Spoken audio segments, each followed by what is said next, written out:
आज हम लोग पढ़ने वाले हैं एक्सरसाइज 6C, है ना। 6C में क्या है, के मेथड, है ना। बहुत अच्छा चमक रहा है, कहाँ का चमक रहा है? वाह यार, अब सही है, चलो दिख रहा हूँ मैं यार। एक्सरसाइज 6C के मेथड, है ना।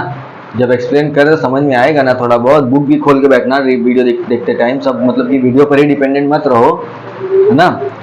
अब के मेथड में देखो, तुमको के मेथड आ रहा है मतलब इक्वल्स टू के लेना है। जैसे देखो फर्स्ट क्वेश्चन में क्या लिखा है, फर्स्ट क्वेश्चन में लिखा है कि if x upon a is equals to y upon b is equals to z upon c, ये लिखा है ना। तो पहले जो रेशियोज दिया है ना, उस रेशियो को इक्वल्स टू के ले लो, है ना। ये हमारा फर्स्ट रेशियो, ये सेकंड रेशियो, ये थर्ड रेशियो, तीनों को इक्वल्स टू के ले लिया गया। अब जैसे थर्ड से शुरू कर रहे हैं, देखो z upon c equals to k, तो z की वैल्यू निकालेंगे तो z is equals to c k हो जाएगा। ये क्या हो गई, वैल्यू हो गई। सेकेंड वाला लो, y upon b is equals to k, तो y इज इक्वल्स टू क्या हो जाएगा, b के, ये y की वैल्यू हो गई। सिमिलरली अगर x लिया जाएगा तो x upon a is equals to k, then x is equals to a k. अब जहां जहां क्वेश्चन का पार्ट जब आएगा तो जहां x रहेगा वहां a के, जहां y रहेगा वहां b के, जहां z रहेगा वहां c के की वैल्यू क्या कर देंगे, सब्स्टिट्यूट कर देंगे, मतलब पुट कर देंगे। अब देखो जैसे फर्स्ट क्वेश्चन इसका दिया है, मतलब कि क्वेश्चन नंबर 1 का जो फर्स्ट पार्ट दिया है, फर्स्ट में कह रहा है कि एक्स क्यूब अपॉन, हम फर्स्ट नहीं कर रहे, हम लास्ट कर रहे हैं। 1 के थर्ड वाला जो क्वेश्चन है, क्योंकि फर्स्ट और सेकंड तुम लोग अपने से कर लोगे, है ना। फर्स्ट का जो थर्ड क्वेश्चन है वो लिखा है x z plus a c upon x z minus a c equals to y z plus b c upon y z minus b c. ये क्वेश्चन का है ना। तो अगर यहाँ पे हामिद बताओ एक्स जेड है, हमारे पास किसकी वैल्यू है, z की और x की दोनों की है ना वैल्यू, तो x की जगह क्या पुट कर देंगे, a के ना। देखो हम पहले लिख रहे लेफ्ट हैंड साइड क्या है, x z plus a c upon x z minus a c, है ना। तो x की value a k, x is equals to a k हो गया, इंटू z है, z is equals to c k, ये हो गया c के, है ना। प्लस a की वैल्यू कितनी है, a की वैल्यू कुछ नहीं है, ए नहीं है हमारे पास, तो ए को ए रहने दो और सी भी नहीं है, सी को सी रहने दो, डिवाइडेड बाय एक्स की वैल्यू ए के, जेड की वैल्यू सी के, माइनस ए सी। ये कितना हो जाएगा न्यूमरेटर का part, a c k square plus a c divided by, ये कितना हो जाएगा, ए c k square minus a सी। हमें समझ में आया। हाँ देखो a और c दो के ना तो k स्क्वायर हो गया, a c दो के तो k स्क्वायर हो गया, है ना। तो देखो हमने क्या किया, वैल्यूज देखो के मेथड में क्या करना है, पहले हमको वैल्यूज को बनाना है, जैसे वैल्यूज ये बना लिया गया। उसके बाद सेकंड स्टेप करना है, वैल्यू को जो है पुट कर देना है, जैसे पुट कर दिया गया, है ना। प्रोडक्ट लिख दिया गया ना। थर्ड में क्या करना है, तुमको कॉमन लेना है, थर्ड में कॉमन, ए सी के स्क्वायर और ए सी में से क्या कॉमन आ रहा है, ए सी, ए और सी दोनों में है, तो ए सी अगर कॉमन लेंगे, इसमें से ए सी निकालें तो क्या बचा, के स्क्वायर, प्लस इसमें से ए सी निकालेंगे तो क्या बचेगा 1, है ना। डिवाइड बाय, नीचे से क्या कर लिए, ए सी कॉमन निकाल लिए, तो के स्क्वायर माइनस 1, ए सी कैंसिल आउट हो गया, बचा क्या हमारे पास, के square plus 1 upon k square minus 1। ये हमारा एलएचएस आ गया। अब राइट हैंड साइड सॉल्व करेंगे। अब लिख रहे हैं राइट हैंड साइड क्या है हमारे पास, y z plus b c upon y z minus b c, है ना। y की वैल्यू कितनी है, b के, तो y की जगह क्या पुट कर देंगे, b के, z की जगह क्या पुट कर देंगे, z is equal to c k, तो c के और प्लस b और c वैसे ही रहेगा, डिवाइडेड बाय y की जगह b के, z की जगह c के माइनस बी सी वैसे ही रहेगा। बी सी दो तो के है, तो b c k square plus b c divided by b c k square minus b सी, ऊपर से बी सी कॉमन ले लेंगे तो k square plus 1 divided by, नीचे बी सी कॉमन ले लेंगे तो k square minus 1, b c cancel out, तो k square plus 1 upon k square minus 1। तो LHS and RHS are equal, है ना।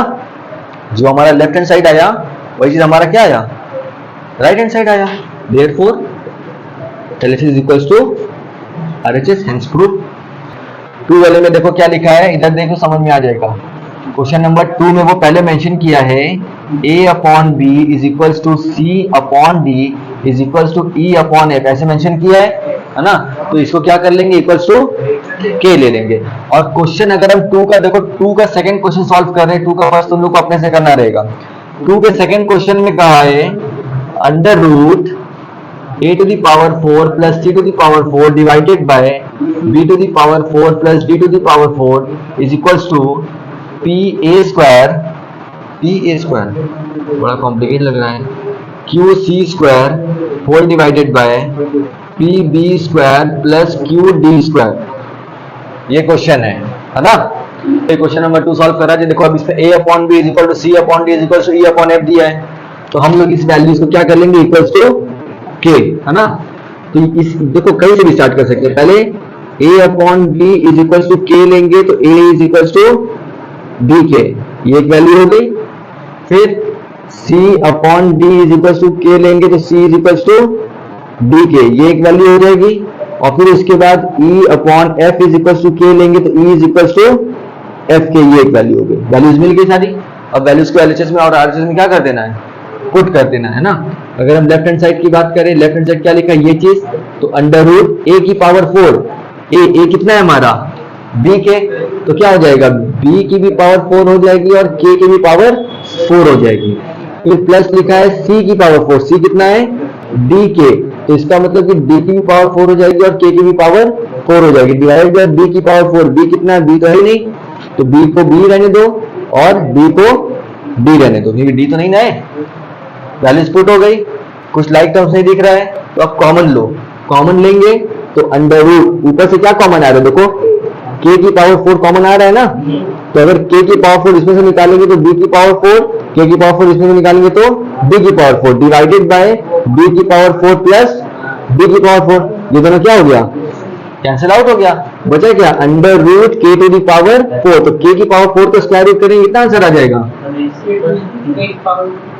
k की पावर 4 का स्क्वायर रूट, 4 का स्क्वायर रूट क्या होता है 2, तो आंसर कितना आ जाएगा k स्क्वायर, है ना। ये हमारा LHS हो गया। अब हम RHS में वैल्यू सॉल्व कर दें। RHS क्या है हमारा, p a स्क्वायर, a की वैल्यू b के, तो b स्क्वायर k स्क्वायर, है ना, समझ में आ रहा है, प्लस q, c की वैल्यू कितनी है d के, तो c स्क्वायर हो जाएगा d square and k square, whole divided by p b square को b स्क्वायर ही रहने देंगे, प्लस q d स्क्वायर वही रहेगा, ऊपर से k स्क्वायर कॉमन आ रहा है, k स्क्वायर कॉमन नहीं तो हो जाएगा p b square plus q d square whole divided by p b square plus q d square, ये दोनों कैंसिल आउट हो गए तो k स्क्वायर बच गया, then LHS is equals to RHS, hence proof. नहीं समझ में आया। क्वेश्चन नंबर 3 में वो लिख दिया है कि a, b, c are continued proportion. तो कंटिन्यूड अगर वर्ड आ गया तो कंटिन्यूड में a, b, c को कैसे लिखा जाएगा, a upon b is equals to b upon c is equals to, आगे तो कुछ है ही नहीं, आगे लेट जो करते हैं k, अगर वो लिख दे a b c are continued proportion, है ना, तो a upon b is equals to b upon c is equals to k। अगर वो लिख देता, एक और चीज देखो, है ना, ये आगे क्या पता 4th में हो, देख लो पहले, हाँ a b c d, फिर आगे देख लो क्वेश्चन नंबर 4 में वो लिखा है a, b, c, d are continued proportion, लिखा है ना, आर कंटिन्यूड प्रोपोर्शन लिखा है, तो इसमें कैसे लिखेंगे, कौन बताओ, a upon b is equals to b upon c is equals to c upon d, तब इज इक्वल्स टू k होगा। नहीं समझ में आया। अगर फिर से देखो 3rd वाले में लिखा है a b c are continued proportion, तो जो कंटिन्यूड रहता है, जो बीच वाला पार्ट होता है, उसको और भी रिपीट करते हैं, मतलब कि this upon this a upon b is equals to b upon c is equals to k लेंगे। इसमें लिखा है ए बी सी डी, मतलब कि a upon b upon c upon d, है ना। तो a upon b is equal to b upon c is equal to c upon d is equal to k. इतनी बात समझ में आई। अब देखो अगर इसकी वैल्यूज बनाएंगे तो इसमें और भी वैल्यूज बनती है। A upon b is equal to k, है ना। तो a is equal to b k. इधर देखो b upon c is equal to k, तो बी इज इक्वल टू क्या हो जाएगा, सी के। ये वैल्यू तो चलो ठीक है, लेकिन यहां पे बी आ रहा है ना, और हमने बी की एक और वैल्यू निकाली है, तो ये वैल्यू उठा के यहां पे पुट कर देंगे। तो a is equal to b की जगह क्या लिखेंगे, सी के और एक और के, मतलब a क्या हो गया, सी के स्क्वायर। समझ में बात आई कि नहीं आई? हमें समझ में आई। अब इधर देखो, इधर और भी वैल्यूज बनेगी अगर हम इधर से स्टार्ट करें, इसीलिए हम इधर से स्टार्ट कर रहे हैं, है ना। c upon b is equal to k, तो c is equal to b k. ये वैल्यू चलो ठीक है, एकदम सही है, हो गई। अब इसका ले लो, b upon c is equal to k, तो b is equal to c k, है ना। फिर c के वैल्यू निकाल चुके हैं, तो ये c की वैल्यू यहाँ पे क्या कर देंगे, पुट कर देंगे। तो b इज इक्वल टू सी की जगह लिखेंगे d के, फिर एक और के रहेगा जो कि b इज इक्वल टू हो जाएगा d के स्क्वायर। आया समझ में? आया ना समझ में? फिर इस पे आओ a अपॉन बी पे, a upon b is equal to k लिखा है, तो a is equal to b k हो जाएगा। फिर a is equal to b की वैल्यू निकालें d के स्क्वायर, तो यहां अगर पुट करेंगे तो d k square and k, then a is equal to d k cube, ये a की वैल्यू हो जाएगी।